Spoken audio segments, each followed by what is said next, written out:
Okay, mga counters, welcome back po sa ating channel Galimi Online. Nagbabalik ang pag-uusapan natin ngayon. So, sino yung nakapanood dun sa kinontent ko nakaraan na Polygon 1 piso, yung meron pong side na piso. Nag-send ulit si Joey ng mga mas malinaw na video para makita natin yung mismong edge. At mas tumibay kasi yung paniniwala ko na mukhang legit error po ito.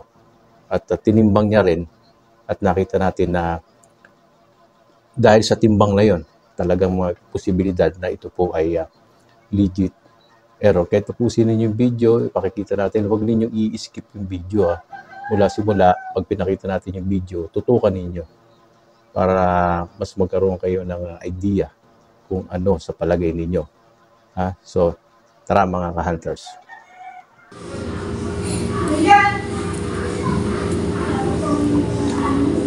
Sir, ito na po yun, sir.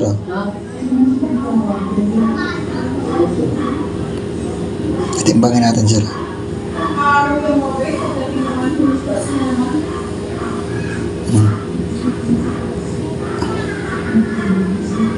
Sir, kung mapapansin nyo po, ayan po, may naka-oscillation na ano, ayan.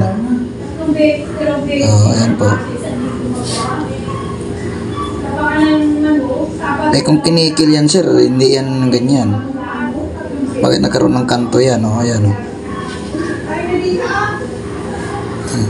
Ayan. Ayan po, nakasom, o. O, ayan po, tsaka may gilid siya. Ayan. Para siyang pinagdikit, sir, eh. O, ayan. O, diba?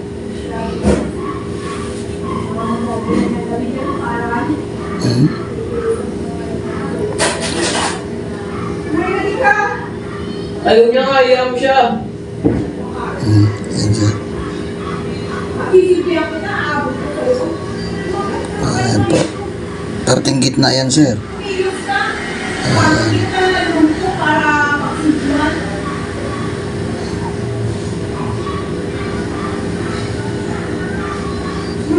Ayan, sir, timbangin na natin. Ito na timbangan.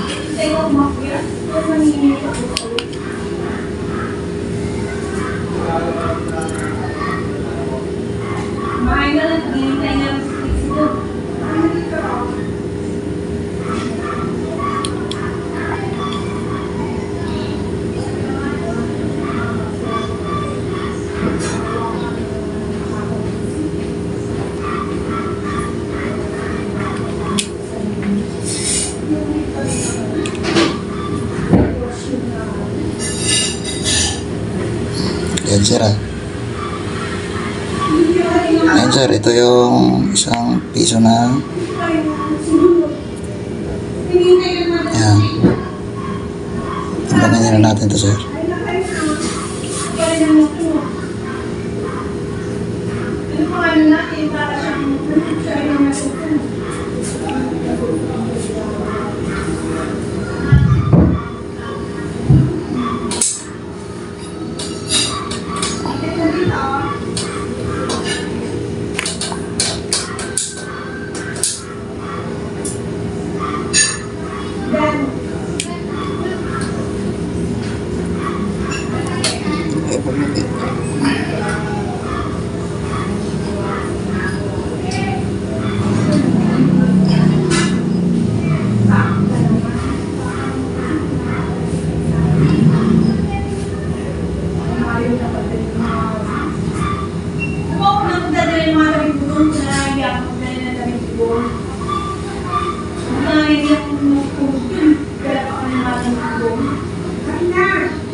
Oh, 6.3 talaga, sir, ang timbang.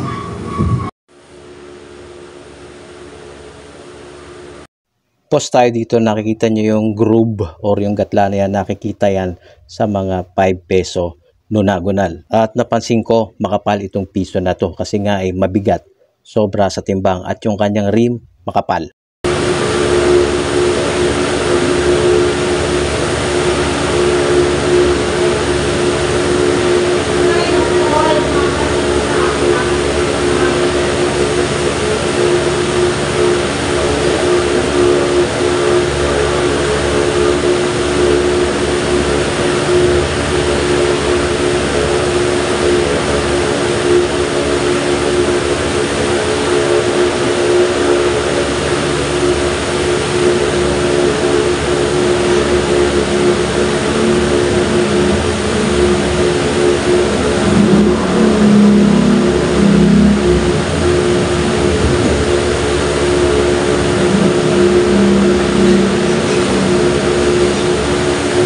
likod niya sir, mapapansin mo.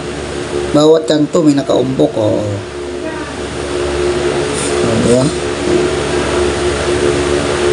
Ay kung kinikil niya lang yan sir, di mo mahalata yan na parang na may ano dyan, ayan may umbok itong gilid, itong edging lang, diba, ayan mga kanto-kanto niya at saka likod lang yan, pero yung harap niyan plain, diba,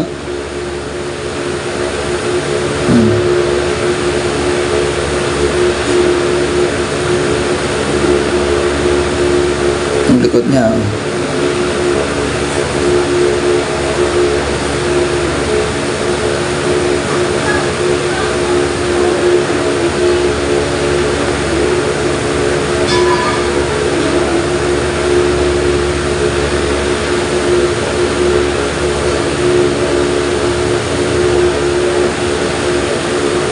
Ayan pa, so nakita nyo yung gatla mga bro, nakikita yung mga error na yan sa mga Nonagonal 5 piso.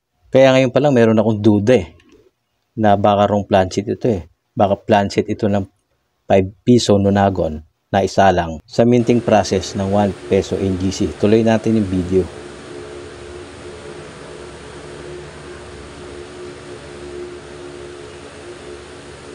Ayan pa, close up.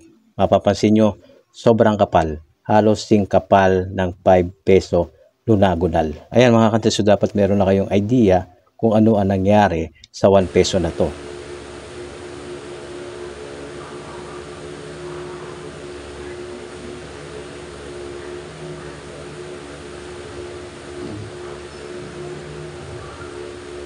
Kunin pa natin isang angulo yan, no? Naka-pose. Sobrang kapal ng rim nito no? Yung rim, bukod sa edge. Tapos yung mga gatla-gatla sa bawat kanto, sabi ko nga kanina, makikita yan sa mga Nonagonal 5 peso pag merong error. No? So, may posibilidad na planchet ito ng 5 peso Nonagon kasi nga po ay sobras timbang. Nakita nyo naman kanina, tinimbang, no? Siyempre, iisipin ng iba, kapos pa rin kasi ang timbang ng Nonagon 5 piso ay 7.4. Yun na nga po No? Nabawasan yun siyempre nung dumaan ito sa rimming process or sa edging. Natural mababawasan yun. Kaya naging 6.3 na lang siya. No? So naisip nyo yun, hindi pwedeng kinikil. Kasi kung kinikil yung 1 peso na ito, di ba, ginawa ng kanto, ginarind, ay mababawasan po yung timbang. Common sense na lang. Hindi, sobra-sobra sa timbang. Kaya doon pumasok yung idea ko or yung duda ko na planchet nga ito ng 5 peso Nonagon. So, lalabas na ito po ay wrong planchet error coins. Tsaka kung titignan ninyo, yung kanyang rim ay buong buo, buhay na buhay. No? Kung kinikil yan or grind, dumaan sa grinding, mawawala na po yung rim na yan. At liliit na mismo yung planchet ng 1 peso. At yun na nga, mababawasan ang timbang. At obviously, mahalata po yun. Nagis nyo po yung point natin.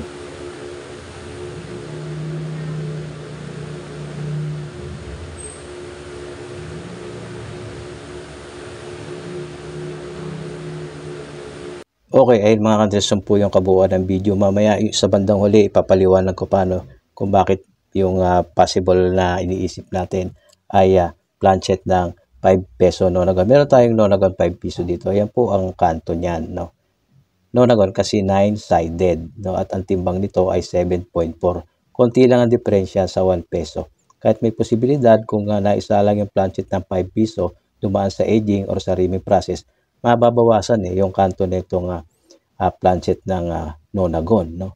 At nagkataon na, siyempre nabawasan yon, nagkaroon lang siya ng, naging 7, naging 7 side. Siguro naging pagkakataon lang yon. Kasi nga, nabawasan dumaan sa edging or sa rimming process. Natural, mababawasan yung timbang. Nagets niyo po mga hunters, no? IMO lang yun hindi ko sinasabing yun na talaga. Pero mukhang sa tingin ko malapit Mukhang malapit na tayo din Hindi man natin alam yung talaga nangyari, pwedeng wrong planchet ang 1 peso na merong kanto. Ayan, konti lang ang diferensya. Ayan, di ba? So, mag-iwan kayo ng comment. Maaaring ganyan nga ang nangyari sa error coin na yan. Di ba? Naging polygon siya kasi nga ay dumaan sa edging or sa rimming process. At nagkaroon ng die ng peso kasi nga na-struck na eh. Diba? At makapal yung 1 peso na yun. Kasing kapal ng 5 peso, nonagon. So, pakishare ng video mga ka-hunters. Sa ganun ay makaabot dun sa mga mahilig din sa mga pagkukolekt ng mga barya at mamulat sila or tayo kung paano tumingin ng mga legit mint errors na yan po ay dapat nating tinatangkilik. No? At syempre nagkakaroon ng magandang value. Hindi natin dapat tinatangkilik yung mga ginagawa ng mga sindikato na katulad ng mga double head. Ayun po no? Huwag kayong bibilib sa mga ganon. Napapaikot lang tayo ng mga gumagawa ng kung sino man yun. No? Yung mga gantong error, para sa akin, ang dapat tinatangkilik kasi magandang pag-aralan niya. Kung nagkakaroon tayo ng knowledge kung bakit nangyayari ang mga error na iyan sa ating mga barya. Alright, so kung bago ka lang sa aming channel, patuloy ka manood at mag-follow and subscribe ka para palagi kang updated pag meron akong mga bagong content para meron kayong matututunan sa coin collecting. Hanggang dito lang mga bro, no?